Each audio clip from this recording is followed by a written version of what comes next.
Pemirsa, isyarat damai mulai bersemi di tengah jeda yang rapuh. Teater besar diplomasi pun masih dibayangi ancaman perang yang belum sepenuhnya reda.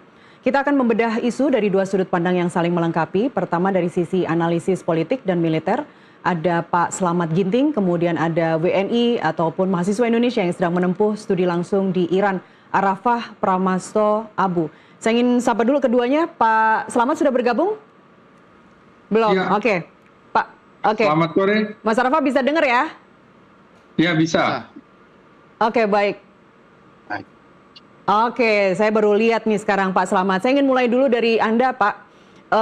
Ya. Jumat malam waktu setempat kita sudah melihat ya bahwa Arakchi sudah sampai di Islamabad, kemudian juga para utusan dari Amerika Serikat juga sudah tiba untuk membahas mekanisme deeskalasi konflik di kawasan. Tapi rupanya Arakchi tidak bertemu dengan utusan dari Amerika Serikat. Apa yang Anda baca dari pertemuan ini? Karena ketemunya dengan Kepala Angkatan Darat Pakistan ya untuk membicarakan sekitar prospek di kawasan saja.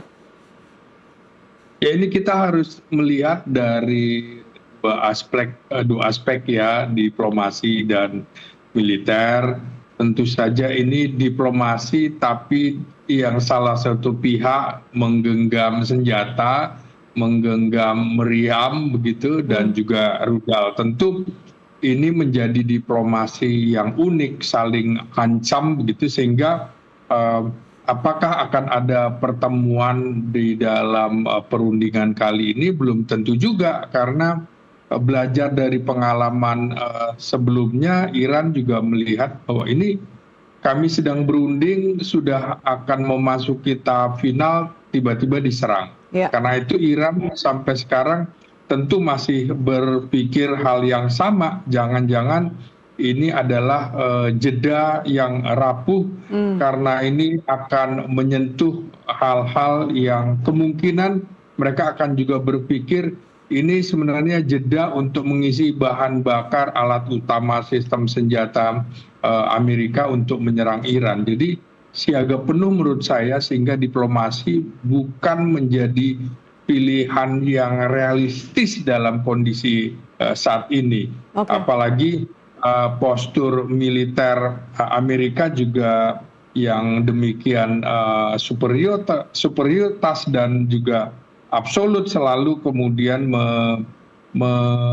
menggertak, kalau tidak kami akan serang, kalau tidak kami akan serang. Ini yang membuat Iran kemudian juga saling gertak, kalau tidak ya kami juga akan serang pangkalan Anda di sejumlah wilayah negara di Teluk begitu. Oke, dan sampai saat ini pun Pak Slamet, Sabtu waktu setempat juga belum ada keterangan yang menyatakan bahwa kedua belah pihak, baik itu dari Iran maupun utusan dari Amerika Serikat bertemu. Kemudian juga ada pernyataan yang tadi disampaikan oleh Benjamin Netanyahu bahwa Presiden Trump akan mengakhiri gencatan senjata berakhir pada hari Rabu. Sementara sebelumnya dia sudah mengklaim bahwa gencatan senjata itu tidak akan ada batas waktunya. Bagaimana bisa membaca dua pernyataan yang saling kontradiktif itu? Ya, ini kan kita harus membaca ini diplomasi atau akan terjadi perang yang terbatas. Yang terjadi bukan kontradiksi, melainkan strategi dua jalur yang dimainkan kedua belah pihak. Negosiasi artinya membuka exit strategi, kemudian juga bisa menjadi retorika keras untuk meningkatkan posisi tawar. Inilah yang dikenal sebagai koersif diplomasi, atau diplomasi koersif, diplomasi dengan kekerasan seperti saya kemukakan di awal. Tapi tentu saja ada risikonya. Risiko bisa berubah menjadi real action jika salah tafsir. Di satu sisi memang ada persoalan domestik baik di Iran maupun di Amerika.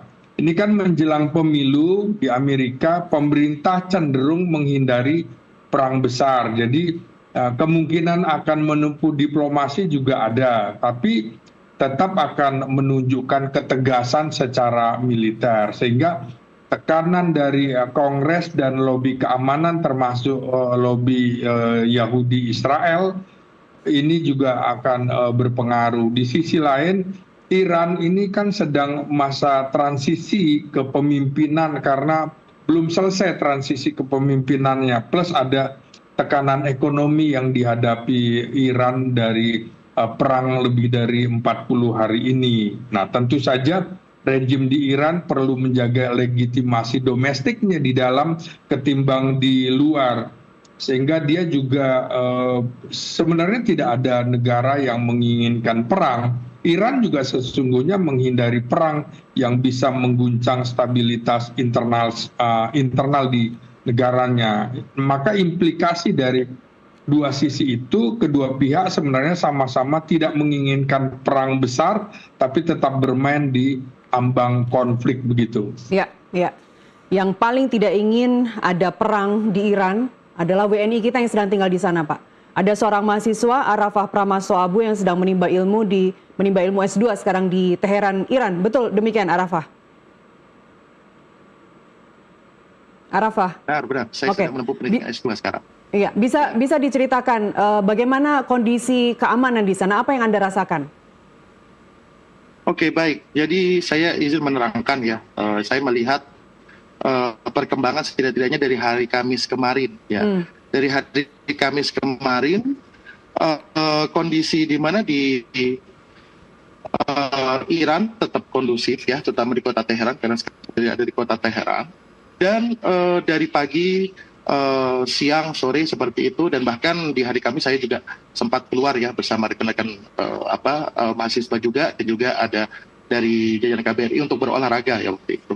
Nah, sebenarnya yang perlu saya sampaikan di sini ialah pada pukul 20.57 malam gitu ya. Itu ketika sedang break ya berolahraga, di langit sebelah barat Teheran itu terlihat ada percikan api seperti itu. Itu tandanya bahwa artileri pertahanan udara setempat itu aktif. Nah, gitu ya kan. Nah, tapi kemudian pada sekitar pukul 21.40-an itu ada informasi dari kanal media sosial Bale. Di situ Abdul Reza Siddiq adalah seorang pengamat militer menyampaikan bahwa aktifnya artileri pertahanan udara itu ialah bukan di masa gencatan senjata ini juga bisa dipicu oleh berbagai hal. Yang kemarin ada fenomena alam, banyaknya gerombolan burung, contohnya seperti itu, dan atau kemungkinan juga ada yang menggunakan drone dan segala macam. Tapi menurut saya itu tidak begitu penting. Di sini ditegaskan bahwa Iran ternyata di dalam kondisi gencatan senjata ini pertahanannya masih berjalan seperti sebelumnya gitu ya kan. Ini seperti menunjukkan bahwa mereka dalam kondisi kesiapan penuh. Tapi di hari Kamis itu juga saya sedikit ingin memberikan tambahan, wakil presiden pertama Iran yaitu Muhammad Arif itu menyampaikan bahwa ini menanggapi Trump yang menyatakan bahwa di Teheran ataupun di tengah rezim Teheran ada perpecahan segala macam. Dia menyatakan bahwa perbedaan haluan politik di negeri kami adalah demokrasi. Namun di masa-masa genting seperti ini kami berada di dalam di bawah bendera yang sama. Kami bergenggaman tangan di bendera yang sama. Jadi di dalam konteks politik Iran itu ada yang disebut sebagai hukumat porce, gitu ya kan. Artinya adalah satu pemerintahan dalam satu keseragaman. Ini sama seperti kita mengatakan NKRI harga mati, gitu ya kan, nasionalisme sampai mati. Arafah, dengan pernyataan-pernyataan politisi atau pejabat atau tokoh besar di Iran seperti membakar semangat para warga Iran, apakah itu membuat Anda jadi merasa aman? Baik, perlu saya ketengahkan bahwa ya saya adalah bagaimanapun saya warga negara Indonesia, gitu ya kan. Memang jikalau ada skenario terburuk tentu saya akan memilih untuk kembali ya ke Indonesia. Cuman karena memang saya ada urusan saya yang paling penting di sini adalah berkuliah kan gitu ya kan. Tujuannya untuk segera ya memperoleh gelar seperti itu. Namun kalau bicara tentang itu sedikit saja Mbak ya, jangan tanyakan pada saya. Kan warga Irannya bagaimana gitu. Warga Iran sampai sekarang di setiap malam mereka masih datang ke lapangan, masih membawa bendera dan menunjukkan dukungan kepada pemerintahnya. Saya rasa itu adalah satu keadaan. Ini gambar yang tadi barusan kita putarkan, itu adalah gambar yang Anda ambil ya, jalanan di Teheran ya.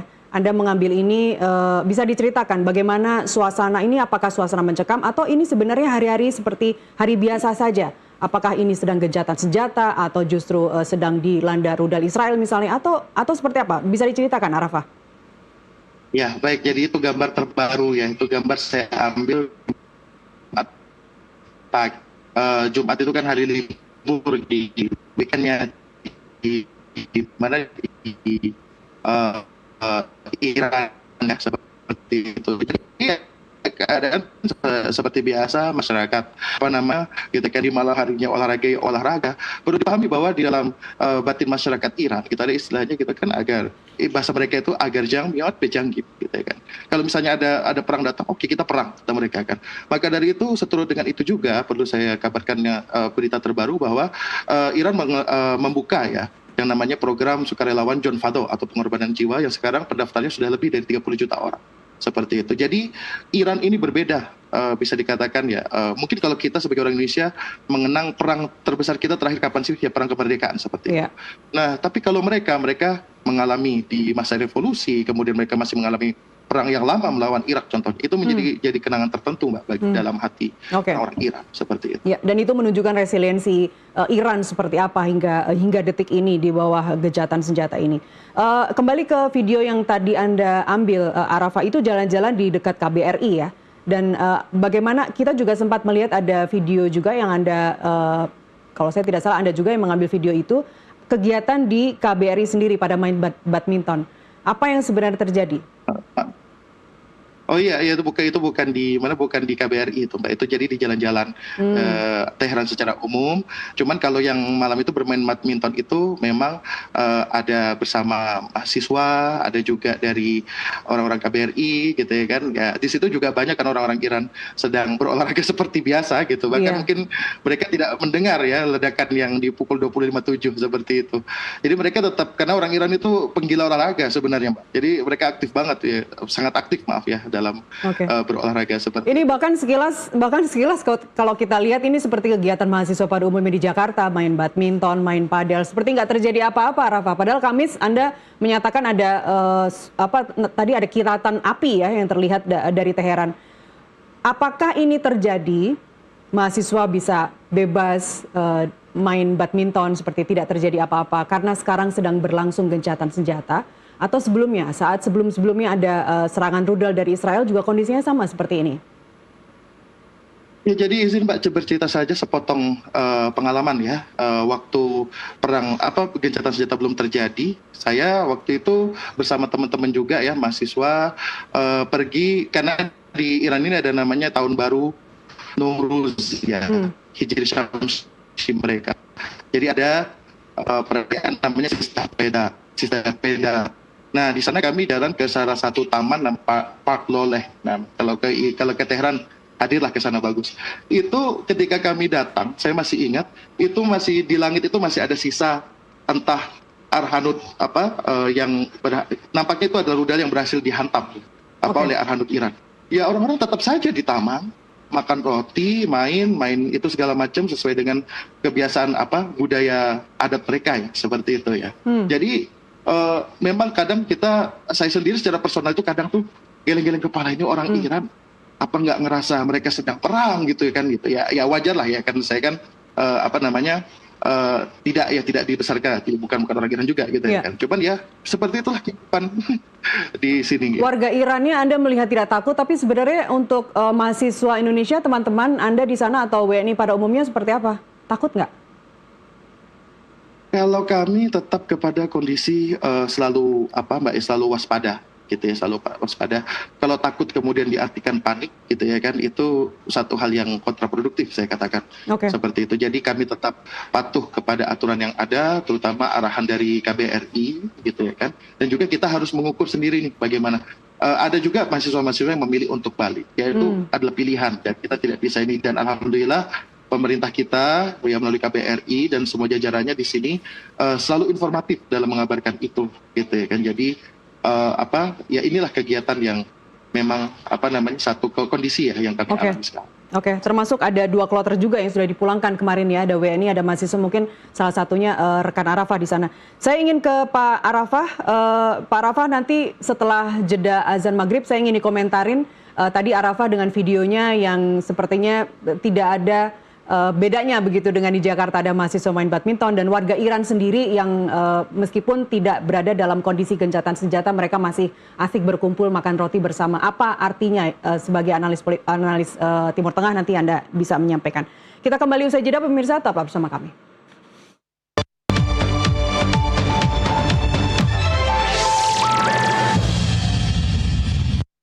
Kita lanjutkan dialog. Saya masih bersama analis politik dan militer Slamet Ginting dan juga ada mahasiswa Indonesia yang sedang menempuh studi di Iran, Arafah Pramasto Abu.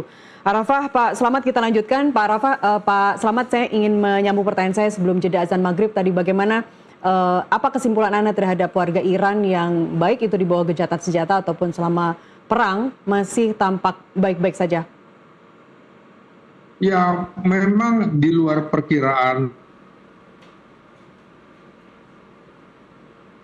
Pak Slamet?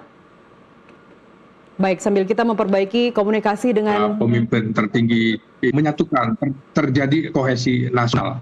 Sehingga rakyat Iran itu menunjukkan kepada dunia bahwa mereka bersama dengan pemerintahannya mendukung keputusan pemerintah dan negara Iran, termasuk kemudian melakukan kehidupan yang normal, jadi tidak takut dengan serangan-serangan seperti itu, sekaligus juga menunjukkan bahwa mereka mendukung militer Iran untuk melakukan langkah-langkah tegas seperti yang diperlihatkan oleh Iran baik di dalam diplomasi maupun militer. Jadi tentu saja mereka sebenarnya ingin melakukan diplomasi yang jauh lebih aktif begitu, tapi tentu saja mereka juga memperlihatkan bahwa kesiagaan itu menjadi hal penting karena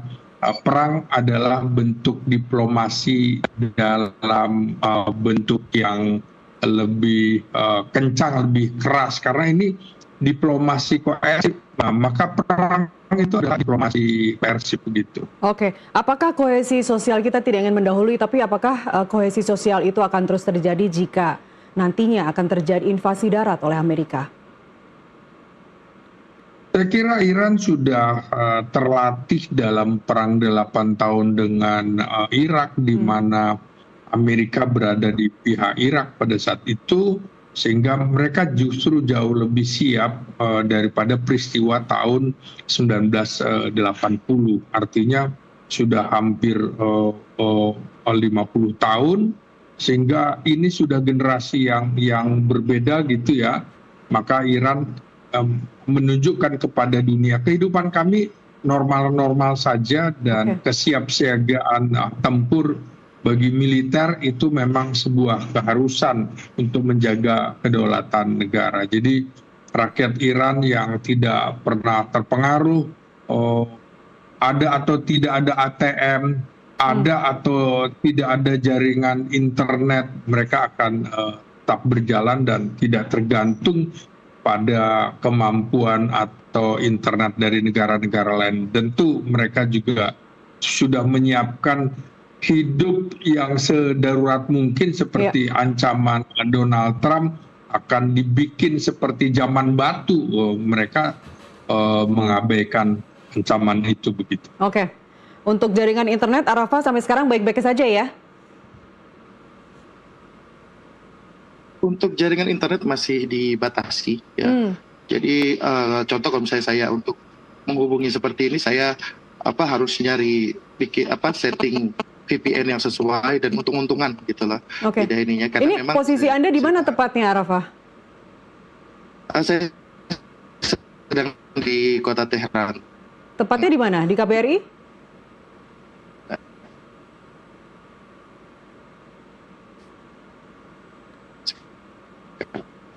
Oke, Arafah, Anda sedang di KBRI saat ini?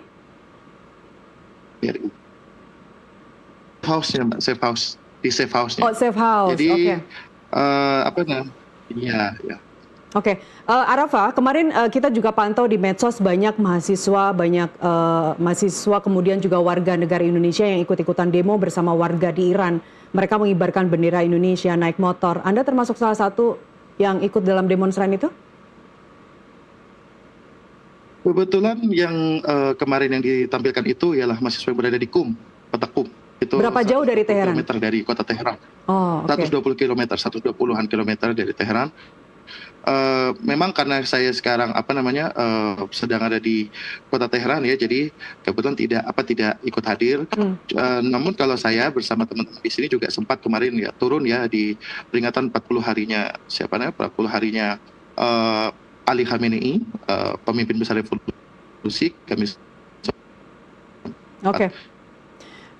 Arafah, sebenarnya bagaimana pandangan warga Iran sendiri terhadap warga Indonesia jika mereka papasan di jalan? Kan intinya melihat ya kondisinya, Indonesia itu kita adalah negeri dengan populasi Muslim terbesar. Ya. Seperti itu, populasi Muslim terbesar, dan mereka itu juga sangat mengingat sekali bagaimana bangsa Indonesia membantu saudara-saudari di Palestina, terutama kita memiliki rumah sakit ya di Gaza ya. Yes. Itu mereka sangat tahu sekali mengenai itu. Jadi kalau rakyat Iran itu cukup sangat senang sekali, dan itu ditambah lagi memang dengan sifat orang Indonesia yang di mata mereka kita adalah orang-orang Asia Tenggara yang sangat sopan, gitu kan, santun dan taat aturan, gitu loh. Jadi kita alhamdulillah ya semua rata-rata orang Indonesia di sini kita tidak ada yang datang secara ilegal dan segala macam, kebanyakan pelajar, gitu kan. Jadi, namun yang terpenting daripada itu Mbak ialah kita rakyat Indonesia di sini sangat penting sekali ya untuk selalu membawa dokumen, karena dalam kondisi Iran bahkan ketika tidak perang sekalipun petugas pasti akan menanyakan dokumen-dokumen kita, dan ini sangat penting sekali gitu loh bagi siapapun ya yang berada di luar negeri ya, WNI. Gitu, Oke, kalau itu dari sisi pemerintah Iran ya, kalau dari KBRI-nya sendiri apakah bagaimana mereka memberikan keterangan atau memberikan pengamanan, pengawasan, peningkatan, atau ada kekhawatiran khusus nggak dari KBRI untuk para WNI dan juga mahasiswa di sana? Ya, kalau KBRI saya sudah sampaikan tadi ya, satu apresiasi saya. Jadi jelas jajaran KBRI selalu menekankan kepada kami ya, masyarakat Indonesia termasuk yang mahasiswa untuk selalu waspada gitu, dan bahkan ketika konflik itu dimulai ya di sekitar bulan Ramadan gitu, KBRI dengan jelas menyampaikan bahwa kami safe house kami terbuka 24 jam bagi siapapun yang mau mencari perlindungan, yang ingin mencari perlindungan dan merasa lebih aman, seperti itu kan. Dan secara berkala terus menerus, termasuk kemarin ya, maaf saya koreksi tadi, sudah 3 gelombang ya evakuasi ya, seperti itu. Baik. Yang berhasil ya dilaksanakan oleh kedutaan besar kita dan jajarannya. Jadi saya tidak memiliki ada perasaan, dan saya merasa sangat tenang sekali. Anda merasa tenang, bahkan saat ini utusan dari Iran sendiri sudah berada di Islamabad, di Pakistan untuk melangsungkan rundingan berikutnya dengan Amerika Serikat. Semoga. Apa harapan Anda? Kalau saya secara mendasar ya, ini kalau kita bicara pada konteks konfliknya, saya sebenarnya sebagai warga negara Indonesia, sebagai orang Indonesia, saya ingin mengajak ya kepada seluruh masyarakat yang menyaksikan ini, ayo sekarang kita dengan informasi yang cepat ini, kita ambil inspirasi dari apa yang terjadi ini, menjadi semangat bagi kita untuk menjadi sebuah bangsa yang besar. Kita menjadi bangsa besar bukan berarti harus menjadi bangsa yang menaklukkan negara lain, mengganggu negara lain, tidak, gitu ya kan. Tapi kita adalah orang-orang yang diberikan modal, kemampuan intelektual, seni dan segala macam. Mari kita majukan negara kita. Mari kita minimalisir lah ya perpecahan-perpecahan yang mungkin beberapa tahun lalu kita ingat, narasi-narasi tertentu segala macam. Ayo kita bersatu, rakyat sesama rakyat membantu, rakyat pun juga mendukung pemerintah. Nah, kenapa saya sampai berpikir seperti ini? Di sini saya mempelajari benar, penting sekali kebersatuan nasional itu. Maka dari itu lebih lanjut lagi saya ingin katakan bahwa ayo kita yang mungkin mampu yang secara intelektual, kita juga harus ingat bahwa bangsa kita ini bangsa negara kepulauan, negara yang siapapun bisa memiliki nafsu untuk mengganggu atau mungkin mencaploknya, gitu ya kan. Ayo kita lihat, perang ternyata sudah berubah gayanya sekarang. Perang itu tidak lagi mungkin masih menggunakan invasi darat, tapi sekarang sudah dengan senjata jarak jauh dan segala macam. Nah, semoga Indonesia bisa menyadari ini dan kita bisa memiliki sistem pertahanan yang kuat, gitu ya. Termasuk juga mengembangkan teknologi persenjataan udara yang mungkin saya lebih pikir seperti itu. Oke. Saya ke Pak Slamet. Pak Slamet, kalau tadi bicara soal utusan Iran yang sudah berada di Islamabad saat ini, utusan Amerika juga sudah berada di Islamabad. Kita belum tahu apakah perkembangannya akan segera bertemu dengan untuk melakukan atau melangsungkan rundingan berikutnya. Tapi di sini kita melihat bahwa utusan Amerika Serikat itu dua orang, Jared Kushner dan Steve Witkoff. Kita tidak melihat ada JD Vance atau wakil presiden Amerika Serikat di sana. Apa yang terjadi? Kenapa tidak ada wapres? Ya tentu wapres hadir atau tidak itu tentu sudah berkoordinasi dengan presiden ya. Artinya Presiden Donald Trump justru yang tidak menginginkan wapres hadir. Ini kan kalau diplomasi itu harus berimbang. Perundingan itu justru dilakukan oleh pihak yang lemah. Dalam hal ini yang lebih membutuhkan perundingan justru Amerika, bukan Iran gitu. Jadi berunding itu justru bagi yang lemah, bukan bagi yang kuat. Sehingga kalau kita baca di sini posisi Amerika menjadi lemah ketika selalu ajak berunding, tapi di sisi lain Iran siaga. Sehingga saya harus melihat bahwa ini ada manajemen eskalasi yang sedang dimainkan oleh kedua belah pihak. Karena konflik modern itu kan jarang langsung besar, tapi dimulai dari zona abu-abu. Nah ini juga diplomasinya juga zona abu-abu, betul mau diplomasi untuk perdamaian atau hanya untuk menunda-nunda waktu. Sehingga kalau kita melihat konflik Amerika-Iran ini, itu saat ini berada dalam kondisi no war, no peace gitu ya. Perang besar kecil kemungkinannya akan terjadi. Di sisi lain konfliknya terbatas dan proksinya juga sangat mungkin dilakukan. Nah diplomasi tetap berjalan, tapi di sisi lain ada penuh kecurigaan. Sehingga yang paling berbahaya di sini bukan perang totalnya, tapi bagaimana eskalasi yang tidak disengaja yang bisa keluar dari kendali. Sehingga ucapan-ucapan ini juga bisa mempengaruhi apakah akan terjadi perang yang lebih besar atau tidak. Karena itu menurut saya negara seperti Iran dengan pertahanan asimetris ini tentu harus dilakukan. Karena itu Iran memiliki kemampuan denial gitu ya, bukan sekadar kekuatan konvensional, sehingga betul-betul dia akan memainkan juga soal ketahanan energi yang paling penting bagi diri Iran. Nah, diversifikasi sumber energi ya adalah sebuah keharusan bagi Iran untuk menguasai energi di jalur Hormuz. Ini yang membuat Amerika terbelalak. Jadi menurut saya ini salah satu posisi yang bisa mendorong eskalasi atau deeskalasi, dan terus Iran akan juga memperkuat diplomasi multilateralnya dengan apa? Dengan negara-negara Teluk yang sekarang sudah tidak lagi bisa mempercayakan keamanan wilayahnya dengan Amerika. Artinya kerjasama dengan Amerika selama ini justru merugikan mereka. Mereka sekarang juga secara perlahan ingin juga melakukan negosiasi atau perdamaian dengan Iran agar negara-negaranya tidak diserang oleh rudal-rudal Iran di mana ada pangkalan Amerika. Begitu menariknya di situ diplomasi perang dalam kasus ini. Ya.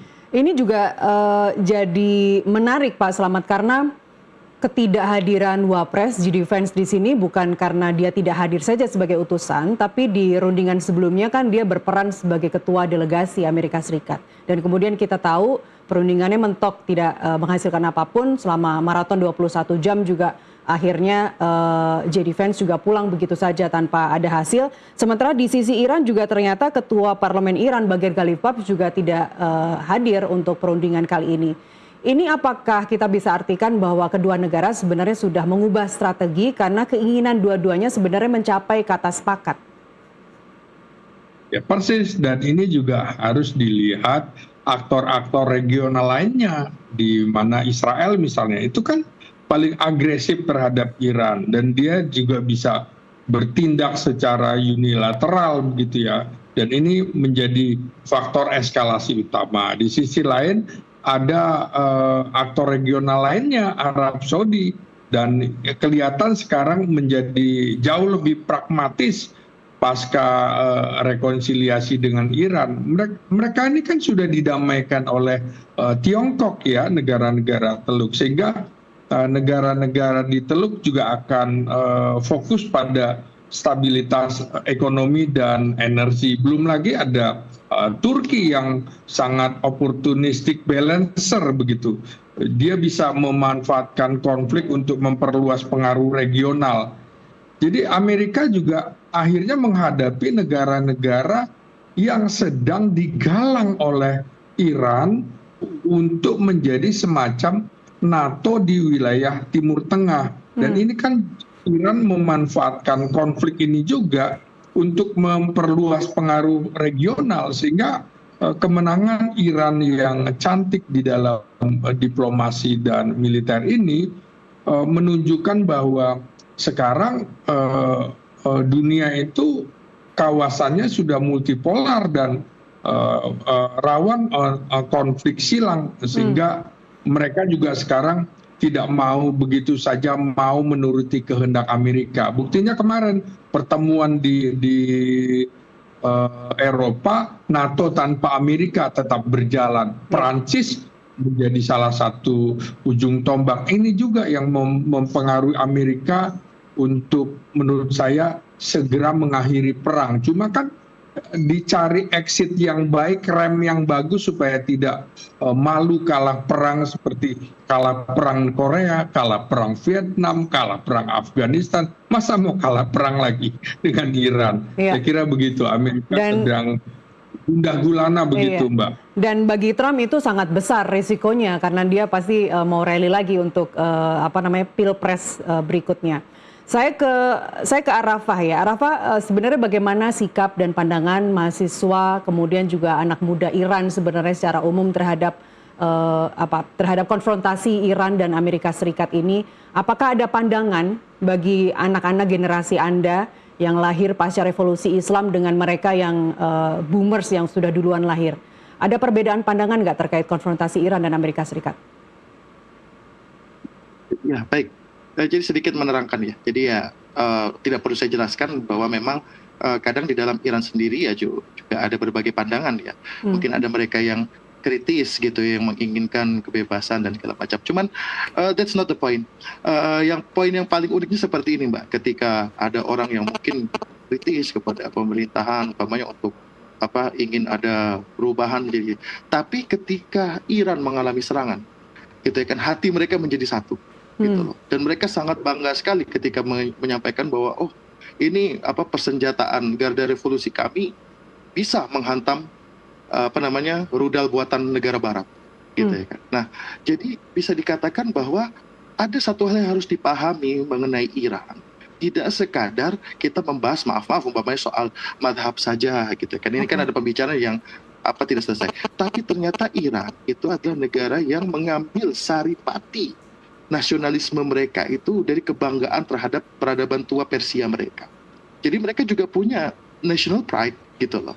Gitu. Jadi kalau saya lihat saja ya di berbagai tayangan, mereka yang banyak turun bukan kalau misalnya memang ini adalah satu dukungan terhadap rezim atau bentuk tertentu. Kenapa para pemudanya ikut turun? Gitu loh. Dari yang mereka pakai cadur besar gitu ya kan, orang-orang yang bisa dikatakan memiliki religiositas seperti itu, sampai yang cadurnya sampai yang jilbabnya santai gitu ya kan, perempuan-perempuan. Artinya apa? Ada satu perasaan di tengah orang-orang Iran, mereka tidak rela, mereka nggak mau negaranya itu dilangkahi, dihinakan dengan cara seperti itu. Apalagi di hari pertama perang kita tahu madrasah Minab SD itu gitu ya kan, ya itu dihantam oleh rudal Amerika dan Zionis dan kemudian menewaskan 165 siswi. Perasaan bangsa mana yang tidak terluka kalau seperti itu? Iya. Gitu ya kan. Nah jadi kalau dikatakan tadi bagaimana generasi ini dengan generasi ini, perlu dipahami juga bahwa nilai revolusi yang terjadi di 1979 itu tetap bagaimanapun akan tetap merasuk kepada generasi seterusnya. Dan perlu diketahui di Iran ini ada yang namanya angkatan Basij, Pak. Itu seperti milisi rakyat ya, gitu ya kan. Dan itu banyak yang bergabung di sana adalah para pemuda yang usianya jauh lebih muda dari saya bahkan. Seperti itu. Jadi memang beragam, masyarakatnya beragam. Tapi dalam kondisi seperti ini, mereka tahu mana untuk bersatu atau tidak. Ya, gitu. Sampai hari ini sudah ada 40 kampus ya, koreksi jika saya salah, 40 kampus di Iran yang sudah diluluh lantakkan oleh rudal Israel dan Zionis. Itu termasuk kampus Anda, Arafah? Oh tidak, itu tidak termasuk kampus saya.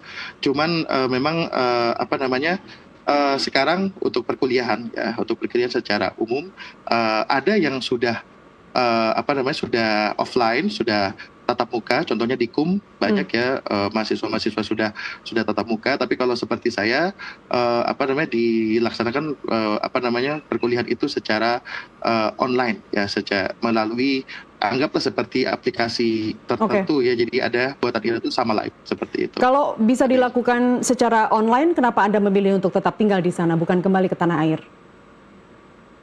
Kalau saya kan karena untuk tesis, Mbak, gitu. Perkuliahan saya secara efektif akademiknya 3 semester sudah selesai, gitu. Jadi sekarang hanya tinggal tesis dan butuh bimbingan kan pasti kan. Iya. Seperti itu. Dan setelah ini selesai Anda akan langsung lanjut lagi S3 di kota yang sama? Kita lihat untuk kedepannya bagaimana. Gitu. Oke. Gitu. Saya akan berpikir lebih lanjut lagi. Oke, saya ingin geser ini ke dampaknya ke Indonesia, ke Pak Slamet. Sebagai negara dengan hubungan historis yang baik dengan Iran maupun dengan Amerika Serikat, posisi strategi seperti apa yang idealnya diambil oleh Indonesia, Pak Slamet? Posisi strategis yang mestinya diambil oleh Indonesia tentu saja menarik karena kita sebenarnya tidak punya masalah dengan Amerika dan kita tidak punya masalah juga dengan Iran. Maka posisi yang paling strategis bagi Indonesia, kita tetap menunjukkan sebagai negara yang negara non-blok, negara yang politik luar negerinya bebas aktif. Karena itu kita harus juga walaupun diplomasi kita itu cenderung tidak mendukung konflik atau berpihak pada pihak-pihak yang bertikai, maka kita harus juga menunjukkan bahwa eskalasi di Timur Tengah itu bukan eskalasi yang kita inginkan, karena Indonesia sebagai negara yang cinta damai, tapi kita lebih cinta kemerdekaan. Maka implikasinya bagi kita tentu saja dari sisi energi ada ketergantungan pada jalur Selat Hormuz dan ini risiko harga minyak akan melonjak. Kemudian dari sisi ekonomi terjadi inflasi impor energi, maka ini berdampak pada tekanan APBN. Belum lagi dari sisi keamanan tentu saja ada potensi spillover radikalisme, ancaman terhadap pelayaran global. Kita tahu Amerika sudah menghambat kapal dagang di Samudra Hindia, itu kan wilayah kita. Jadi posisi strategis Indonesia idealnya memang netral tapi aktif, mendorong deeskalasi sekaligus memperkuat diplomasi multilateral. Jadi betul-betul kita harus melakukan ketahanan pangan secara nasional, ketahanan energi itu penting sekali untuk melakukan diversifikasi sumber energi sebagai sebuah keharusan. Jadi juga sama dengan Iran sebagai negara menengah, Indonesia perlu juga menekankan kekuatan bukan sekedar kekuatan konvensional, Misalnya kita juga sekarang harus memperkuat armada laut kita supaya tidak boros, membuat armada nyamuk seperti Iran, kapal-kapal patroli kecil tapi dengan ditempelkan rudal yang sehingga akan menakutkan negara-negara yang coba mengganggu Indonesia. Jadi betul-betul diplomasi aktif, tidak cukup netral tapi harus aktif membentuk narasi dan solusi. Berikutnya, ketahanan ekonomi juga harus kita pikirkan. Sanksi-sanksi modern ini kan juga akan menunjukkan ekonomi adalah bagian dari perang itu sendiri, sehingga kita harus mempersiapkan, Indonesia harus mempersiapkan manajemen eskalasi dari konflik modern yang jarang langsung besar tapi dari zona abu-abu, sehingga kita juga harus mempersiapkan, bahkan saya menyarankan kalaupun ada reshuffle kabinet harus dikaitkan dengan perang. Jadi kita harus konsentrasi. Kalau kemudian bahan bakar kita hanya cukup untuk 3 pekan seperti Menteri Bahlil kemukakan, berarti kita harus betul-betul melakukan situasi darurat untuk menghadapi konflik yang cukup meluas dan membuka kemungkinan perang regional begitu. Kalau ada reshuffle kabinet seperti yang Anda sebut barusan, Pak Slamet, pos-pos kementerian mana saja yang menurut Anda perlu di reshuffle? Tentu Kementerian Industri, Kementerian Energi, Kementerian Ekonomi dalam hal ini termasuk masalah ketenaga kerjaan, karena krisis ini kan juga akan mengakibatkan orang kehilangan mata pencarian, orang kesulitan pekerjaan. Jadi ekonomi kita juga gitu harus dirombak menurut saya, menteri-menteri bidang ekonomi. Dan Presiden harus tegas juga, jangan mau tersandera oleh menteri-menteri dengan background dari partai politik yang akan menekan terus. Jadi kalau menteri dari partai politik juga tidak capable, ya mesti diganti. Makanya dengan alasan itu tadi, kabinet perang seperti kita dulu menghadapi Ganyang Malaysia, kita membuat namanya kabinet Dwikora, artinya mendukung konsentrasi kita ke situ. Jangan juga seperti era Presiden Jokowi, poros maritim, tapi kita tidak mempersiapkan pendidikan maritim, pariwisata maritim, dan semuanya yang berbau maritim.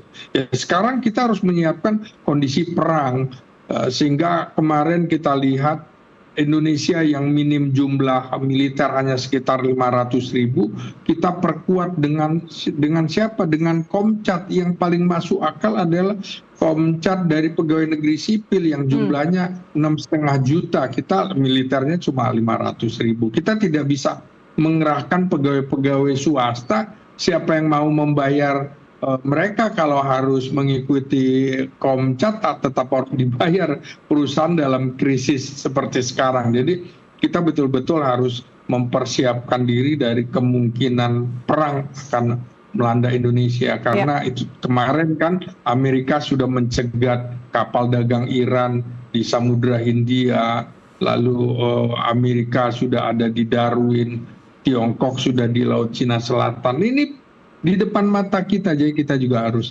bersiap diri. Gitu Mbak Narsiti. Baik, terima kasih masukannya Pak Slamet. Semoga didengar oleh Presiden Prabowo Subianto. Tadi Anda menyebutkan bahwa bentuk politik luar negeri yang netral tapi aktif. Di pertengahan April kemarin kita tahu bahwa kemitraan kerjasama pertahanan utama antara Indonesia dan Amerika Serikat sudah ditandatangani, sudah berlangsung. Kerjasama itu mencakup modernisasi militer, pengembangan teknologi pertahanan, dan juga hubungan operasional yang lebih kuat antara Indonesia dan Amerika Serikat. Apakah ini sebuah bentuk netral tapi aktif di tengah ketegangan global yang terjadi saat ini? Nah, itu kan ditawarkan oleh Amerika. Amerika butuh betul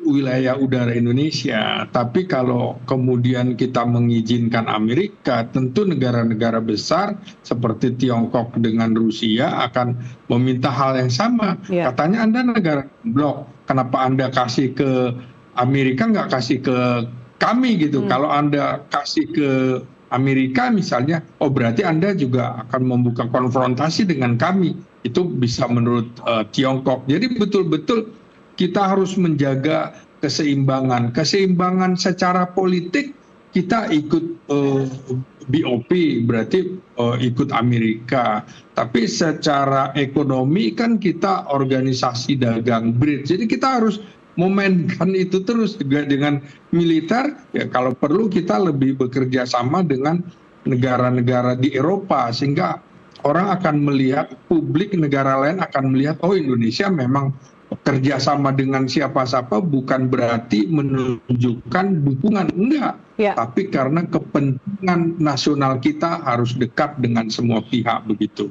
Oke, baik. Terakhir saya ingin ke Arafah. Arafah, singkat saja, apa pelajaran yang ingin Anda ambil nantinya jika Anda kembali ke tanah air? Secara singkat saya sampaikan, kita di Indonesia juga pada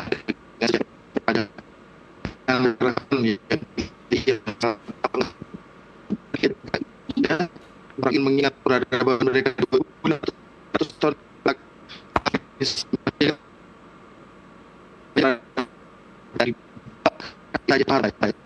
Baik, kita sambung di kesempatan lainnya. Arafah, sayang sekali barusan suara Anda putus-putus, tapi terima kasih. Arafah Pramasto Abu, mahasiswa yang sedang menuntut S2 di Iran, di Teheran saat ini, dan analis politik serta militer Selamat Ginting. Terima kasih Pak Selamat dan Arafah, sehat selalu. Terima kasih, salam. Pemirsa, kita membuka perbincangan tadi dengan dua sudut pandang, Jakarta dan Teheran. Kita kini menutupnya dengan satu pelajaran yang sama. Di balik setiap konflik ada rakyat yang menanti kepastian. Di balik setiap jeda ada harapan yang tidak boleh padam. NTV Prime masih akan kembali dengan informasi lainnya sesaat lagi. Tetaplah bersama kami.